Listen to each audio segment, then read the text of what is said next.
What's up, nerds? It's your boy. It's 11 o'clock in the morning. It's the 18th day of October 2022. It's about, I don't know, 63 degrees and sunny here at Site B. Looks like our fall gloom is gone, at least for now. And we have some new information on Honor Among Thieves, the upcoming Dungeons and Dragons movie.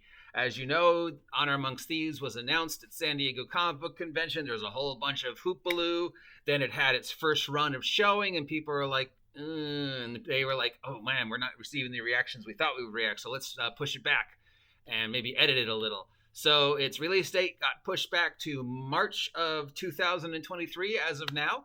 Though, they'll probably push it back again to get it either closer to the summer rush or closer to the release of the 50th. So it's right now in a holding power of March of next year, but who knows? Went through some editing, they added some effects, and now we have the second run of premieres. We have some hints. So here's what we know. Also, if you remember a couple weeks ago, we had that whole thing with Chris Pine and Harry Styles because they were in a movie together, and I guess there was some perceived altercation between Harry Styles and Chris Pine, and people were like, oh my god, Harry Styles spit on Chris Pine. That's Harry Styles spitting on D&D.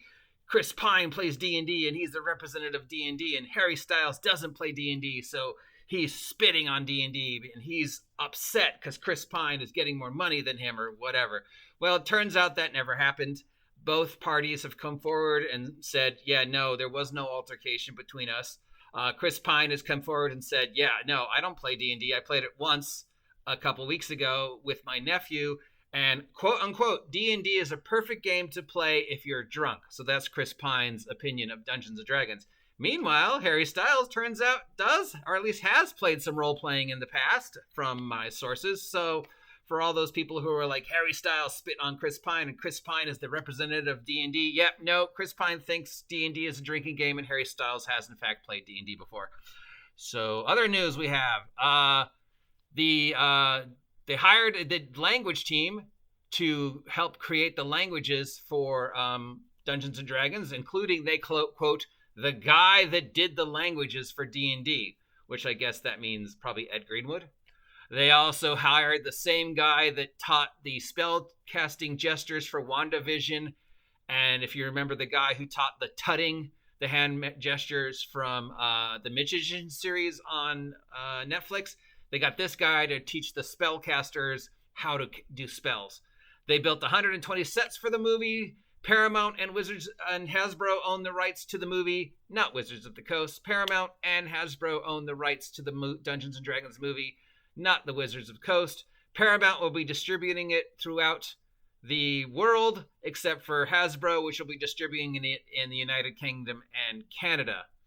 They shot an active volcano, so I guess they went to where there's an active volcano right now. I think there's one somewhere in Asia, and there's probably somewhere in French Polynesia. So anywhere, they sought a volcano for one of the scenes in the movie. During the running of the movie, people were so caught up they were actually crying with laughter. So they're laughing so hard that they were in tears. You know how sometimes you can laugh so hard you can actually cry. So once again, this is obviously an action comedy. I would expect apparently a lot of dick and fart jokes, maybe. Both women and men enjoyed the film. The film was obviously geared towards both D&D fans and non-D&D fans. So right now it feels like it's kind of similar to Guardians of the Galaxy, the first film, because, who the fuck knew who Guardians of the Galaxy were except for extreme Marvel fans. So for the extreme Marvel fans, we had stuff in Guardians of the Galaxy that was obviously for the Marvel fans. And for just your general guy, we had the comedy and the action and the music to appeal to people who had no idea. There is at least one Led Zeppelin song in it.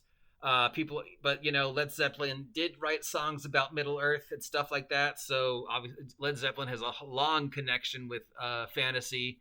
And it was probably either Whole Lotta Love or the Viking song, because that seems to be both public domain songs. The movie has a lot of Dungeons and Dragons Easter eggs, really. They used D&D references a lot in the making of the film, really. Justin Smith, who apparently is gotten into D&D hardcore since the movie. That's one of Will Smith's son. Got into a lot of details for how his sorcerer character would act. The guy, Jean, the guy from Bridgerton first season who plays the paladin, got in some really good shape, and there's comments that his butt is amazing in the movie, and this is the best butt he's ever had, his words. Yeah, and just another thing I really want to see the D&D movie focus on is the paladin's butt. The characters, though, are contemporary, so sometimes they question the way certain things are, but not in ways inappropriate to fantasy. So, yeah, contemporary. I mean, obviously, we've seen the way they're dressed. The way the clothing is very much contemporary fantasy, Hollywood medieval. The movie was clearly made for fans and to make fans and for people who are both fans and non-fans. So again, for the D&D fans, there are Easter eggs. Oh, hey, that's a gelatinous cube. Oh, hey, that's an owlbear. Oh, hey, druids can't change into owlbear, so how come this tiefling druid can change into an owlbear? Do something that my druid can't. Oh my god, this movie is so unfair. Remember the owlbear bullshit? Although there is no sequel planned, the movie is definitely capable of producing a sequel. So again, Guardians of the Galaxy. And even the creators of the movie, the writers, the directors, and the actors all say the movie was based upon the MCU. So again, Lucas, the creators of the film wanted a solid, self-contained movie, similar to Iron Man, but that could also, hint at a larger universe, similar to Iron Man, similar to Guardians of the Galaxy. So what does that tell us? Based on Chris Pine, of course, interviewed about D&D, said he's never played D&D until the movie. He played one game with his nephew and a couple members of his family. Chris Pine, D&D is the perfect game to play if you're drunk. Paramount owns the rights. Hasbro owns the rights. Wizards of the Coast has nothing to do with the movie. Led Zeppelin songs were used because nothing says D&D like a Led Zeppelin song. But then, Marvel's been using Led Zeppelin songs forever. There's D&D Easter eggs in it. Justin Smith got really into it and apparently now wants to start playing D&D. Apparently, the guy who plays the paladin, Jean, he was the male lead in Bridgerton first season. Very proud of his butt. A lot of shots of his butt in this movie. It's very contemporary for a fantasy film, and it's not inappropriate. Other than, of course, it's going to have dick and fart jokes and lots of lowbrow comedy, and it's definitely an action comedy. So once again, Guardians of the Galaxy. So if you haven't seen Guardians of the Galaxy 1, and you want to have a general idea of what the D&D movie is going to be like, if you compare Guardians of the Galaxy to D&D fans and how Marvel, both roped in the hardcore D&D fans and the casual fans of just space action and, oh yeah, I know Iron Man. I would recommend watching Guardians of the Galaxy and then just figuring that's probably going to be the pacing that they're following, especially since they are being inspired by the MCU in the creation of this film and not Dungeons & Dragons. Noticeably, hardly anybody involved with this film played it, Dungeons & Dragons. No mention of Gygax, of course, anywhere in this thing. No mention of Wizards of the Coast anywhere in this. But who does get mentioned indirectly? Ed Greenwood, the creator of the Forgotten Realms, because this movie takes place in the Forgotten Realms. So, yay, Ed, indirectly mentioned. Other than that, that's about all we know. Still scheduled to come out in March of next year, but I'm going to bet you they're going to push it back again to get it closer to the release date of the 2024. It could come out as a summer blockbuster. A summer film anyways. March, though, does seem a little early to try and capture the summer film market. So I was looking for the spring break market, I guess, and trying not to have any competition. I don't know if Marvel has anything scheduled for March of next year. And I don't know if Lucasfilms has anything scheduled for March of next year. Probably not. I don't think so. So yeah, March feels like good to get the spring break crowd and to not compete with like anything from Lucasfilms or Disney or Pixar or Marvel.